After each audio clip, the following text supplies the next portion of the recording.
My name is Isabella Hoehn. Welcome to my AMA podcast. AMA stands for Ask Me Anything, and I'm here to talk about invisible disabilities. My invisible disability is absent seizures. Question number 1. What is an absent seizure, and what happens during an absent seizure? When I had absent seizures, I would just stare off and not pay attention to any of my friends or family, and they all thought that I was just daydreaming because I didn't tell them that I had seizures, so they didn't really know what was going on. When did you first realize you were having a seizure episode? My first memory of having a seizure when I was 5 years old, and none of my friends knew that I had seizures or what was going on, and it was really hard for me because I would always get pulled out aside during school and have a special teacher, and I never got to see my friends or family, and the only time that I would get to see my friends was during lunch or special activities. I had to go to the hospital a lot to get a lot of shots, and sometimes I even had to spend a week there or a couple nights, and it got really hard at times, but I pushed through and I had to get through it, but it was just really hard for me. Question number 3. Do you remember what it was like having seizures? I don't really remember what it was like during the seizure. I just know that I would be staring off and not paying attention, but I don't really know what it was like during my seizure. But I do remember after my seizure would stop, I would have to figure out what was going on around me. Question number 4. How did it affect your relationship with other kids? How did it change your everyday school and after school life? I do remember starting kindergarten school, and it got really hard every day because they would pull me aside, and sometimes I would get involved, but most of the times I wouldn't. And all my friends would come to me and ask me why I got pulled aside, and I kind of was just like, I don't know, I didn't want to tell them that I had seizures. I do remember that since I was missing so much school at Maranatha, my parents had to take me to a special school for children with disabilities, and I did not like it at all because that's when I noticed that I was different, because before that I thought I was normal, but at the same time I didn't. So my parents took me to a public school at PRT, and they knew how to teach children with disabilities, and I also wouldn't feel alone, so that was probably one of the best schools I've ever been to. So I got invited to a bunch of parties and friends' houses, and it was fun, but I got really sad because I couldn't eat all the candy and sugar and treats that they had, so sometimes I would call my mom and tell my mom to come pick me up because I didn't want to be around that because I couldn't have it. And then when I told some people that I had seizures later on, they stopped inviting me to stuff, and I got really sad because then I felt like I wasn't normal, and I kind of knew that I would stop getting invited to friends' houses and stuff, but my parents really wanted me to tell the school so that way they really knew who I was. So I had seizures, like we've been saying, and the way to stop my seizures were to make me stop eating sugar, and I got really sad when the doctor told us, but my mom said I had to do it because I would get better. And so I did it, and it got really hard because I had to be sugar-free for 5 years, and I still am sugar-free, but I can eat more stuff than I used to be able to. I can eat a couple bites of cake now and then, but back then I could eat 0 sugar, and it just was really hard for me. Okay, next question.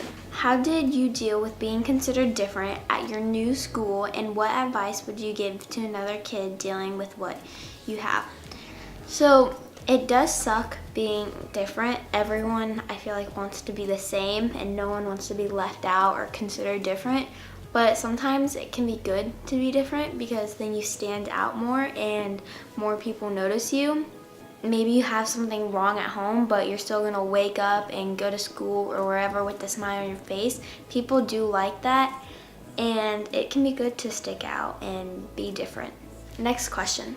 How did it affect your relationship with family?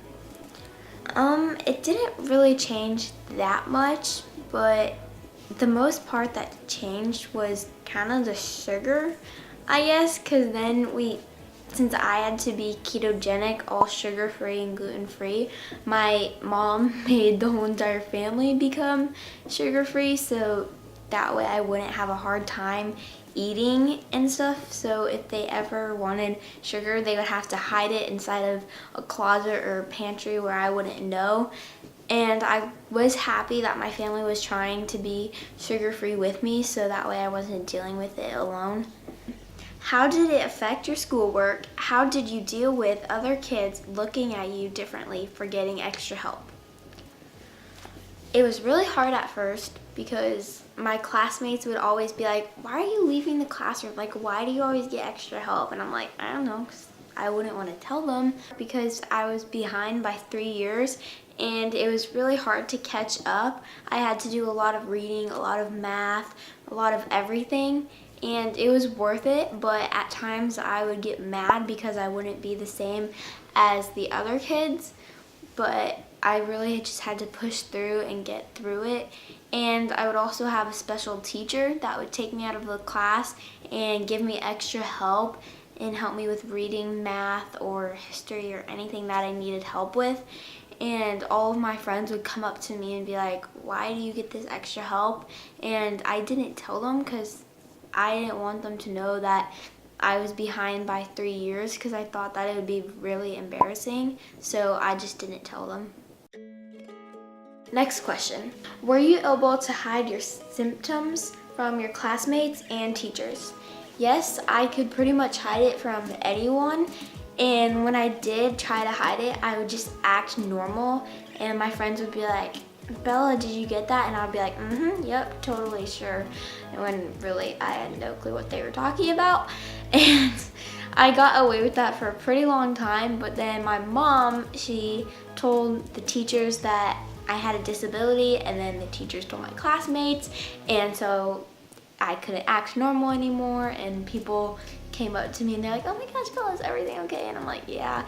And it was just, yeah, I couldn't act normal anymore because my mom ruined it for me and told them. Yeah, Mom, why did you do that? I was mad at you that day. I had to. And you were like, I'm gonna have Dad come to the school and talk about your seizures. I got so mad at you that day. I was embarrassed. Next question. How many years did you experience your absent seizures? I had absent seizures all the way from 2 years old to 10, and that's a long time. That's 8 years to have seizures. So that's a really long time. And it was hard for me pretty much all those years.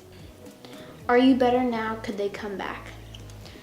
I am definitely a lot better. I have been better for 4 years now. It'll be one more day until 5 years. So yeah, I've been better, and I don't think that they could come back. I mean, they could. I never really know. They probably would come back if I wasn't on the diet and I ate a bunch of sugar. I think that's the way that they would come back. But hopefully they don't come back, and I don't think that they ever will. Next question. What other types of invisible disabilities are there? So there are many types. A migraine is a disability, an eating disorder, lung disease, and learning disability, and also diabetes are all different kinds of disabilities. What have you learned, and how do you relate to others with invisible disabilities? I have learned because now I know that I can do anything, but you just have to work really, really hard. And I am relatable to people with disabilities because I know how it feels to go through a hard time, and I know how it feels to get left out and have to act normal when really it's just hard, and I know how it is when you're going through something like that. What are some stereotypes you believe should be erased for people living with an invisible disability? Well, I think what should be erased is that some people think that, oh, you're so perfect, I want to be like you, I want to do this, I want to live where you live, I want to be in your life. Well, they don't understand how hard it is at home for you. They think that your life is perfect because maybe at school you might seem perfect to them, but at home they really don't know what goes on in your household. They don't know the struggles that you go through and what it's like. Next question. What would you say to the family members of someone with an invisible disability about helping them get through this hard time? I would just say to encourage them and help them and tell them that they will get through it, but also they can get through it faster if you're with them and if you are willing to help them. And that's how I got through, because it's hard to do on your own and they're just really gonna need you, and just be there for them. What is your role with the Invisible Disabilities Association, and why did you choose that particular organization? So my role is to just help encourage people with disabilities and post kind things on the internet and help spread invisible disabilities and help make it stronger.